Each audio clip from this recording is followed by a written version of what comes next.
esker, egunon guztioi, ongi etorriak Euskaltzaindiaren egoitzara, Euskararen etxera, zuen etxera, azken baten guztion artean egiten baitugu, eta nik behala esaten dugu beti Euskararena eta Euskalgintzarena.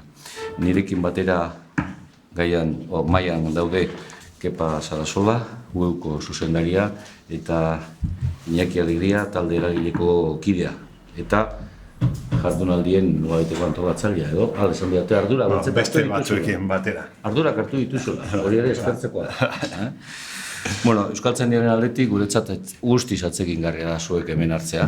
Egia esan behar baldin bada gaia hurbila zaigu. Nik esango nuke erabateko hurbiltasuna dauka guk hemen egiten dugun lanarekiko, humanitate digitalak, aukerak, erakunden rol berriak eta elkarlana.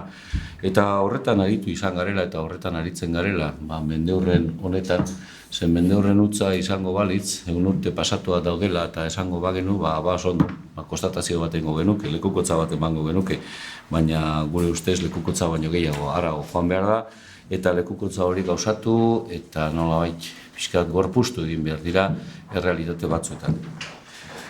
Hori da, azken baten hemen aipatzen zaiguna, digitalizazioa, bere biziko alegina egiten ari garelako, nik uste Euskalgintzaren mundu honetan, horren peskizan eta horren bila, aukerak, bat baino gehiago direlako, erakunden rol berriak, alaxe da, eta rol berri horiek behar bada guztiz aldatuko dute, erakundeek jokatu duten edo jokatu dugun zeregina Euskalgintzaren barruan, eta elkarlana. Nik hirugarren puntu honetan azpimarratu nahiko nuke, UEUrekin daukagun elkarlana. Elkarlana aspaldikoa da, ez da gauza berria, ez da oraingokoa. Ez bada aspaldiko horretan, nik hori uste dut azpimarratzeko modukoa dela. Elkarlana, elkarrekikotasunez, leialtasunez, guk asko erabiltzen ditugu, zuek sortzen dituzuen produkzioietatik datuak eta abar, beharrezkoa baitugu, ezinbestekoak, gure bestelako lan linguistikoak eta lan soziolinguistikoak egiteko, biztan da, eta nik uste hori ere areagotu egin beharko dela. Bai, gure aldetik, guk hori oso argi daukagu, eta bai, pentsatzen dut zuen aldetik ere borondatea horretarako badagoela. Eta elkarlana, elkarlan horren frutuak eta elkarlan horren agerraldiak izango ditugu gaur, eta ongietorriak izan zaitezte Euskaltzaindiaren egoitzara.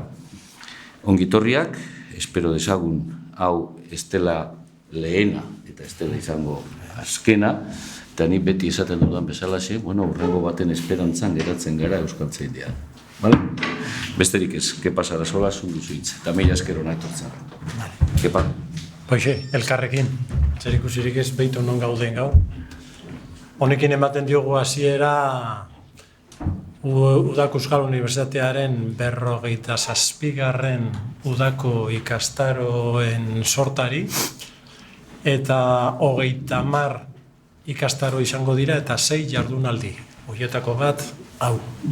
Gaia oso ondo, oso interesantea, eta are gehiago hemen Euskaltzaindiaren etxean, eta elkar egiten dugu Euskaltzaindiarekin, eta beste babesle batzuk ere dauzkagu ikastaro hauek antolatzeko. Bizkaiko aldundia, foru aldundia, Gipuzkoako foru aldundia, Euskararen erakunde publikoa iparraldean, eta Iruñako udaletxea. Haiei guztiei ere eskerrik asko hau gauzatu ahal izateko indarrak emateagatik. Eta esan UEU bere saltzan dagoela hemen. UEUren helburuak dira 3 nagusiki, bata unibertsitate mailako ezagutza lantzea, 2 lantzea gizartearen kezkak diren gaiak, eta 3. Hori lantzeko foru partizipatiboak antolatzea. 3 helburu horiek betetzen ditugu bete-betean udako ikastaro hauekin eta konkretuki gaurko jardunaldi honekin. Posposi gaude eta, hemen itxegin behar duena orain da Iñaki Alegriak, berak izan da antolatzaile nagusia hemen, eta berak kontatzeko gaurko programa zein da. Iñaki, zut duzuitza. Vale, mila esker. Bueno, antolatzaile nagusiak idu izan gara, Mikel Iduzki eta Xabier Landabidea eta idudok. Eta bueno, esan behar da, hemen hitz egin, gero isladiak, itzaldi edo maiaz mai agertuko dira, esan behar da, denek lehenengoan onartu dutela gure konbitea, beraiei ere mila esker, eta esan behar da, gai hauen inguruan, gai bakarra ez da, gai hauen inguruan, jende asko dabilela, baina nolabait sakabanatuta. Eta ez daukagu elkarren berri, ez Euskal Herrian eta ez Euskaldunen artean. Oso gai jakintza arloen arteko gaia da, eta zoritxarrez unibertsitatean eta unibertsitatetan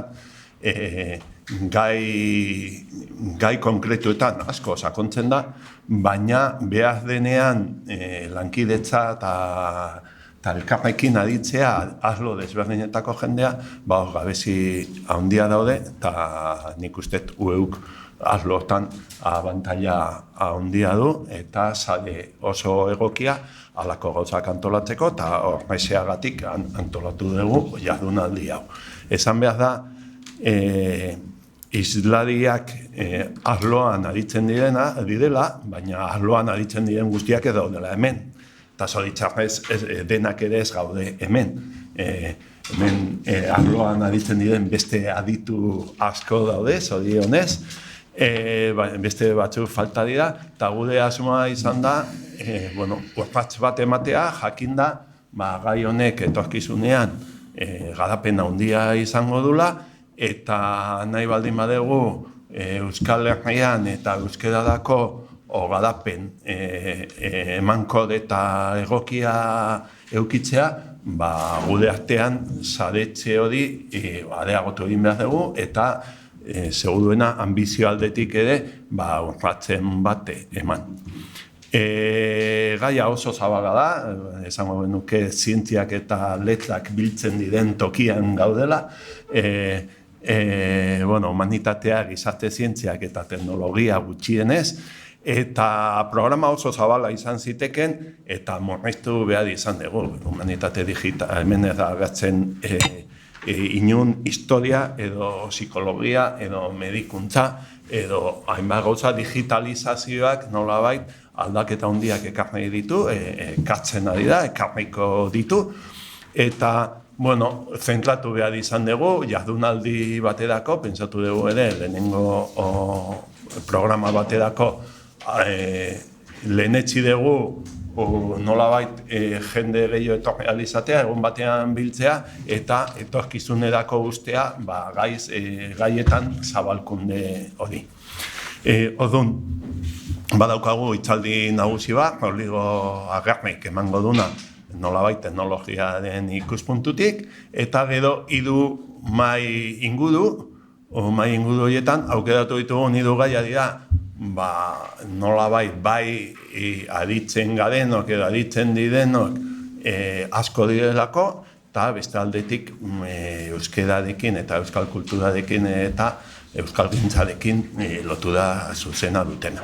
Irakaskuntza, euskera hizkuntza laritza, eta komunikazioa eta soziologia. Baina beste batzuk ere izan zitezken esaten dudan bezala. Orduan, hiru mahai inguru izango ditugu, lehenengo mahai inguru ondoren kafea hartzeko ere eta informazio edo iritziak lukatzeko ere, baina mahai inguru bakoitza ere planteatu dugu hiru ordu laurdenetan, baina ordu erdi bat isladiak hitz egiteko eta beste ordu laurden bat interakzioa bilatzeko. Orduan animatzen zaituztet parte hartzen, galderak, iritziak edo ekarpenak eginez. Eta, bueno, lankidetza eta erakunden paper berria eta aipatzen da, eta hori dela eta, bueno, bukaeran daukagu hitzaldi bat Europan, gai honen inguruan ze antolaketa eta gertatzen ari den kontatuko digu Mikelek, eta, bueno, gero bera kontatuko du, inkesta bat ere egingo dugu, eta bukaeran saiatuko gea hitz egindakoaren aldetik, baita ere zuen ekarpenekin eta lotutakoa aurkezten eta etorkizunari begira saiatuko gea ere zeo zer idazten edo etorkizunean ere jarraitzeko, eta nik ez dauka besterik. Mila esker zuei, berriro ere eskerrak islari, eskerrak entzule eta partaide izango zareten guztioi, pentsatzen dugu Euskaltzaindian ondo hartu zaitxugula oraingoz, eta, goiza bukatzen denean, eta ordubiak aldean, eta iritsi hori aldatu gabekoa izatea. Eta hori, jarraitu dezagun, disiplinartekotasuna eta saretze prozesuak guztiz garrantzitsuak dira, guztiontzako dira garrantzitsuak, eta horretan sakontzea ezinbestekoa. Mila esker, eta orain benetan lan egin behar dutena, zuk antzan egin duzu, har dezatela lekua eta